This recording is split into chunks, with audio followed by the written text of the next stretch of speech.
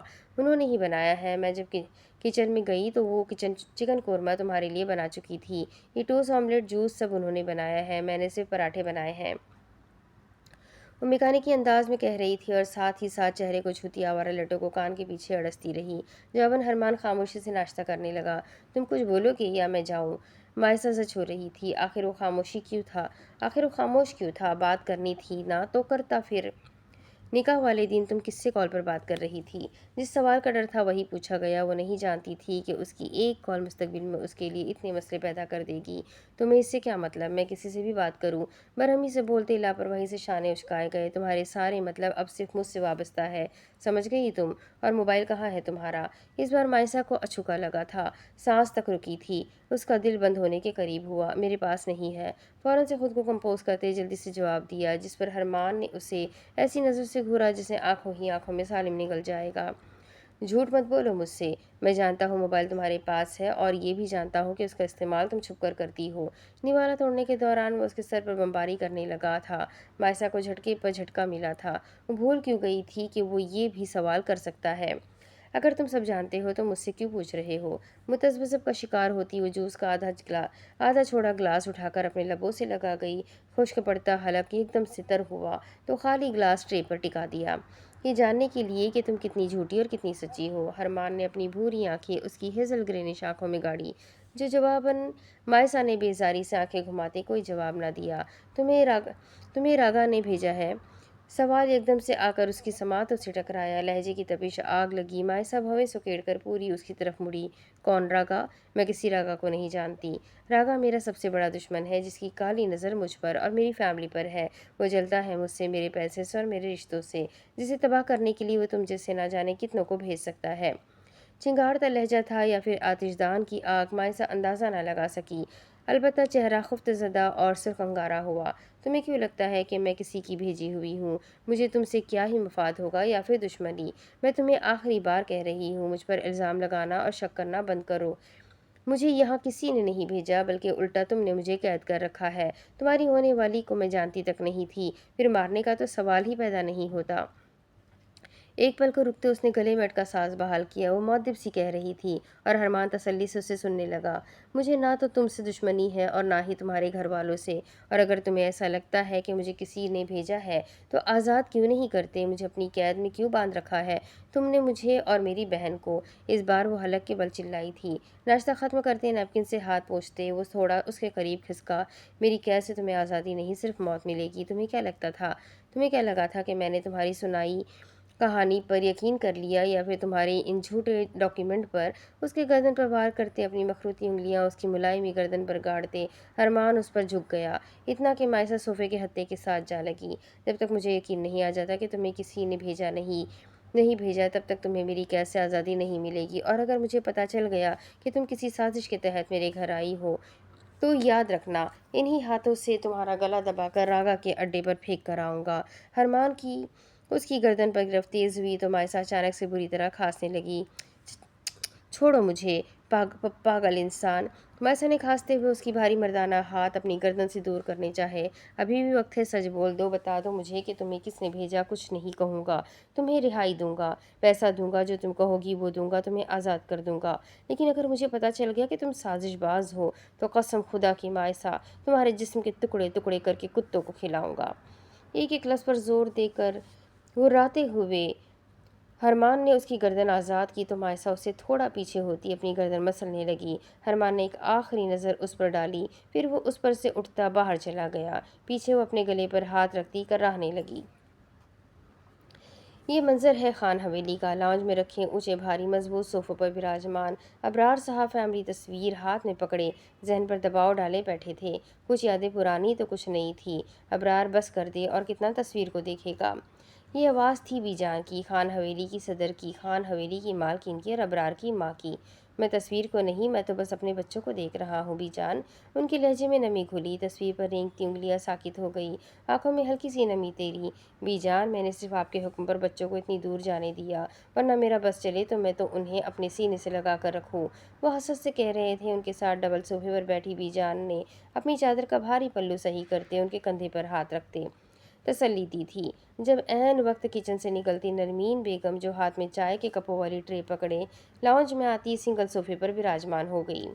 تو بھی نہ ابرار بچہ بن جاتا ہے، وہ ابھی نہیں گھومیں گے تو کیا بڑھاپے میں گھومنے جائیں گے؟ بی جان نے مصنوعی برا منایا تو ابرار صاحب نے تصویر کو اپنے سینے سے لگاتے بی جان کو تعصب سے دیکھا۔ بی جان، کیا ضرورت تھی آپ کو انہیں کینیڈا بھیجنے کی؟ اب دیکھیں نا میرے بچوں کے بغیر یہ گھر کتنا سونا سونا لگ رہا ہے۔ ابرار صاحب اور نرمین بیگم نہیں جانتے تھے کہ ان کے بچے کینیڈا نہیں بلکہ رشیا گئے ہیں، وہ بھی اپنے تایا جان کے گھر، اور اگر انہیں اس چیز کی خبر ہو جاتی تو یقیناً وہ اپنے بچوں کو وہاں کبھی نہ جانے دیتے۔ دونوں فیملیز میں فاصلہ تھا، ایک دیوار تھی، انا تھی، ناک تھی اور نہ جانے کیا کچھ تھا۔ دل چھوٹا مت کرے ابرار، کل کو آپ نے مائسا اور اینا کی شادی بھی کرنی ہے، ابھی سے عادت ڈال لے۔ نرمین بیگم نے شریر لہجے میں بولتے ٹرے سے چائے کے کپ اٹھا کر بی جان اور ابرار صاحب کو تھمائے۔ وہ دونوں مانے گی تب نہ۔ کینیڈا جانے سے پہلے میں نے مائسا کو کہا تھا کہ غزنی فیملی اس سے ملنا چاہتی ہے اور ان کا بیٹا وہ بھی مائسا سے بات کرنا چاہتا تھا، مگر بی جان کو ان کی فیملی پسند ہی نہیں تھی۔ ابرار نے منہ بسور کر بی جان کو دیکھا تو بی جان کچھ سوچتی ہوئی بات کو ایک نیا رخ دینے لگی۔ ہاں تو ایسے ہی تو نہیں، ہم اپنی پھولوں جیسی بچی کسی کو بھی دیں گے۔ فیملی اچھی ہونی چاہیے بھائی، لڑکا اچھا ہونا چاہیے بھائی، اور سب سے بڑھ کر اس کا کام۔ اور وہ غزنی فیملی کا بیٹا کرتا کیا تھا؟ ویلا نکما کہیں کا، اپنے باپ کے پیسے پر ہماری بیٹی کو عیاشی کروائے گا کیا؟ بی جان تو ہاتھ میں پکڑی چائے کی طرح گرم ہی ہو گئی، یا پھر چائے سے اٹھتی بھاپ ان کا دماغ گرم کر گئی۔ بی جان، وہ لڑکا باہر سیٹل ہے، یہاں وہ صرف چند دنوں کے لیے آیا ہے، اچھا بھلا کماتا ہے، اور کیا چاہیے ہمیں؟ ابرار صاحب نے چائے کا گھونٹ بھرتے نارمل لہجے میں بتایا۔ بھائی ہم تو نہیں کر رہے وہاں رشتہ، میری طرف سے تو صاف صاف انکار ہے۔ بی جان نے ہاتھ ہلا ہلا کر اس انداز میں کہا کہ نرمین بیگم کا بے اختیار ہی کہہ کہا چھوٹ گیا۔ بی جان، یہ کوئی 25واں رشتہ تھا جسے آپ ٹھکرا چکی ہے، حالانکہ مائسا کو انکار کرنا چاہیے، مگر لڑکی کی بی جان کے نخرے ہی بہت ہے، کوئی لڑکا ان کی ناک کے نیچے ہی نہیں آ رہا۔ ابرار صاحب مزاحیہ انداز میں کہنے لگے، ابرار، میری فرینڈ مائسا کا رشتہ مانگ رہی ہے، ان کا بیٹا جتنا اچھا اور پیارا ہے اتنی ہی پیاری ان کی فیملی ہے، وہ بزنس مین ہے اور مائسا کو پسند بھی کرتا ہے۔ اگر آپ کو کوئی اعتراض نہ ہو تو کیا میں کل انہیں ڈنر پر انوائٹ کر سکتی ہوں؟ بالکل نہیں بھائی۔ نرمین منتظر تھی لیکن جواب جھٹ سے بی جان نے دیا، میرا مطلب کیا ضرورت ہے انہیں بلانے کی جب مائسا ہی یہاں نہیں ہے؟ وہ جب آئے گی تو تسلی سے انہیں بلا لینا۔ انہوں نے سہولت سے نرمین کو جھاڑ دیا۔ بی جان، وہ 26 سال کی ہو گئی ہے، اس کی عمر گزر رہی ہے، بہتر ہے ہمیں ایک اچھا سا رشتہ دیکھ کر اب اس کی شادی کر دینی چاہیے۔ رشتہ تو ابرار کے سب ہی بچوں کا طے ہے، اگر ابرار اپنی انا چھوڑ دے اور صلاح کا ہاتھ بڑھا لے تو۔ ابھی ان کی بات پوری بھی نہیں ہوئی تھی جب اسی وقت ابرار صاحب چائے کا کپ ٹیبل پر پٹکتے اٹھ کھڑے ہوئے۔ بی جان، ہر دفعہ صلاح کا ہاتھ میں نہیں بڑھا سکتا، وہ بڑے ہیں، یہ خیال انہیں آنا چاہیے۔ میں نے اپنی طرف سے کوشش کی تھی مگر بات مزید بگڑ گئی، میں اب پرانے زخم کو کھرید کر دوبارہ تازہ نہیں کرنا چاہتا، آپ پلیز میرے سامنے ان کا ذکر دوبارہ مت کیجیے گا، ورنہ آپ جانتی ہے جتنا ذکر ہوگا اتنی نفرت بڑھتی چلی جائے گی۔ تحکمانہ لہجے اور فارمل انداز میں بولتے وہ اب ایک پل نہ یہاں رکے جانتے تھے، اب بی جان انہیں یاد کر کے رونے لگے گی اور ان کا رونا ابرار دیکھ نہ سکیں گے، یا پھر ان کا صدیوں کا سخت کیا دل پگھلنے لگے گا۔ جھلنا نہ ہو تو کہیں کا تم دونوں بھائیوں کے درمیان جو انا کی دیوار ہے نا، یہ اب میرے پوتا پوتی توڑیں گے۔ مجھے یقین ہے وہ میرے مرنے سے پہلے میرا اجڑا گھر آباد کر دیں گے۔ وہ محض سوچ کر رہ گئی، ساتھ ہی ساتھ ان کی آنکھ سے گرتا ایک آنسو ان کی جھریوں والے چہرے پر بہتا چلا گیا۔ بی جان ناراض مت ہوئیے گا، آپ جانتی ہیں نا ابرار کو ان کا ذکر نہیں پسند۔ نرمین بیگم اٹھ کر ان کے پاس آئی۔ بہو تو ہی بتا، میں کیسے بھول جاؤں اپنے بچے کو، میں کیسے برداشت کر لوں ان دونوں کی ناراضگی کو۔ وہ کیوں نہیں سمجھتا کہ اگر ایک میرا دل ہے تو دوسرا میری دھڑکن ہے؟ میرے لیے تو دونوں بچے ایک ہے نا۔ ماں تو چاہتی ہے نا اس کے بچے مل جل کر رہیں، اس کے بچے خوش رہیں، پھر میں کیسے ان دونوں کو جدا ہوتے دیکھ لوں؟ آنسو بہتے گئے، غم بڑھتا گیا، دل پھٹتا گیا۔ اب اس کے آگے کی کہانی میں آپ کو اگلے ویڈیو میں سناؤں گی۔ ناول بہت بڑا ہے اور زیادہ ریکارڈنگ بڑی اس لیے نہیں کر سکتی کیونکہ رمضان آ رہا ہے اور مجھے ایکسٹرا ریکارڈنگ کرنی ہے تاکہ میں رمضان میں اگر روزوں کے درمیان ریکارڈنگ نہ بھی کروں لیکن ڈیلی کے ایپیسوڈ آپ کو ملتے رہے۔ تو پلیز آدھے گھنٹے کی ریکارڈنگ میں گزارا کریں، آپ کو ڈیلی ایپیسوڈ دینے کا یہ میرا وعدہ ہے اور میں انشاءاللہ ڈیلی ایپیسوڈ دیتی رہوں گی۔ لیکن اگر بڑی ریکارڈنگ کر لیتی ہوں تو میرے لیے تھوڑا ریکارڈنگ کا مسئلہ بن جاتا ہے، بیکاز میرے پاس ریکارڈنگ کا وقت صرف مارننگ میں ہی ہوتا ہے، اس کے بعد میں ریکارڈنگ نہیں کر سکتی۔